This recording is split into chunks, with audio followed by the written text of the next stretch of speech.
Now the next shape that we have is a trapezium. Now trapezium is a shape that has one pair of parallel sides and other pair is non-parallel. So we can see that AB is parallel to DC and AD is not parallel to BC. So we have the parallel sides measurement A and B, and H here represents the height of the trapezium, right? So how do we calculate the area of trapezium? Area of trapezium is calculated as half of sum of parallel sides multiplied with the height. So now we have the sum of parallel sides as A plus B, because that is the parallel sides that we have, and the height is represented with H, so we write H over here. That means we come to the conclusion that area of trapezium can be calculated by half into A plus B into H. Now the next figure is of rhombus. Rhombus has the property that all the four sides are equal to each other. Now a rhombus is different from a square. What is the difference? As a rectangle is different from a parallelogram, that is the difference between rhombus and a square. Square has all the sides equal and rhombus also has all the sides equal. This is the similarity between them. Now where does the difference come out? The difference is in their angles. In square, all the four angles are of measurement 90 degrees, whereas this is not the case in case of rhombus. We do not have each angle equal to 90, right? So that is the difference between rhombus and square. Moving on how to calculate the area of rhombus, we have two methods. So I am going to write both the formulas. If you have the base of the rhombus and you have the height of the rhombus, see, if I consider PQ as the base, here is the height for base PQ. If I take QR as the base, the height is going to be this, the perpendicular from the opposite side on QR, right? And similarly, so if you have the base and height of a rhombus known to you, you can find out the area by multiplying the base and height of the rhombus. Here B represents the base and H represents the height of the rhombus. That is one formula. For the other case, that means if you do not have the base and height of the rhombus known, what you can do? You might have the diagonals known to you. Now what are diagonals? Diagonals are line segments that join the two opposite vertices of a quadrilateral. Now this is a four-sided quadrilateral, right?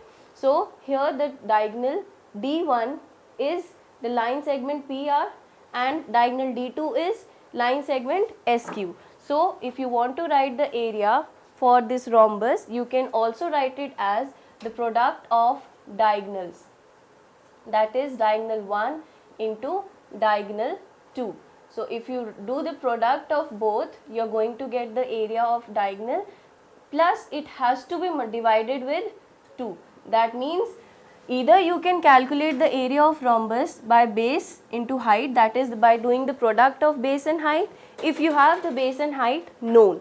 If you do not have base and height known to you, what you can do is you can do the product of the diagonals of the rhombus and divided with 2. So you can say half of diagonal product of diagonal 1 into diagonal 2 will give you the area for this rhombus. Now that was the particular cases. What would you do if you are given any four-sided shape, or you can say any quadrilateral?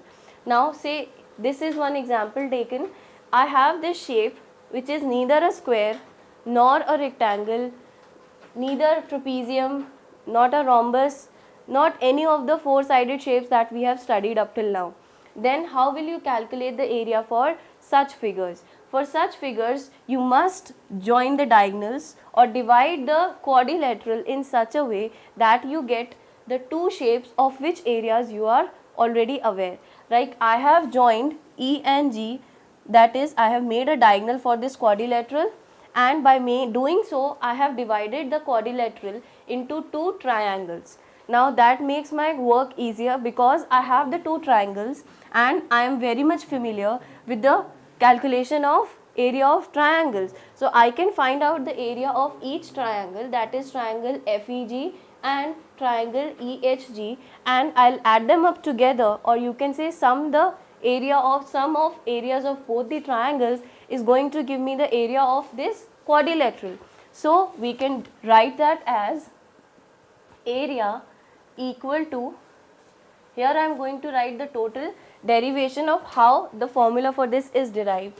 You can write the area of EFGH as the sum of area of triangle EFG plus area of triangle EHG.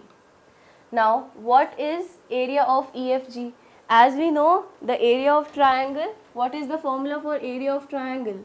Area of triangle is calculated by the product of half base of the triangle into height of the triangle. So now we can apply it over here. For the triangle EFG, we have taken the base to be EG. So I do over here half EG. Now EG can be written down as D because I have taken the measurement of EG to be D. And what is the height for this base? The height for this triangular base EG is going to be the perpendicular distance, right? The one that I am showing you. This is the height for this triangle and that is represented by small a. So we write over here small a. Plus similarly we will find out the area of this triangle, that is going to be half base into height. Now the base is going to remain the same, that is D, and height for this triangle is going to be the perpendicular from the opposite vertex, which has the measurement B in this case. So I'll write B over here. Now if you want, you can check on your own that both the terms over here have something common in them, and that is half into D common to both. So we take out half into D common, we are left with A plus B. So that gives us the area of any quadrilateral, right? For this particular quadrilateral, the area can be calculated by putting this direct formula, that is half into D, which is the length of the diagonal, A into A plus B. A is the height of the first triangle and B is the height of the next triangle. So similarly you can have a polygon also, right? That was the case only for the quadrilaterals. Now you can have polygons, right? Polygons means having n number of sides. They can have any number of sides in them.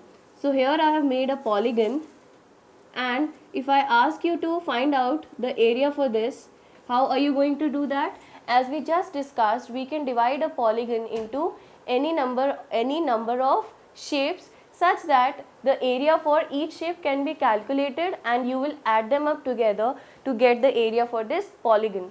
Now for that, say for this example, I am going to divide it like this, and that leaves me with 6 shapes over here.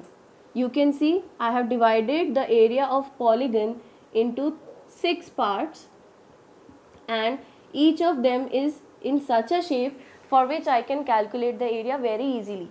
Now this is, first one is a triangle. I know the area of triangle formula.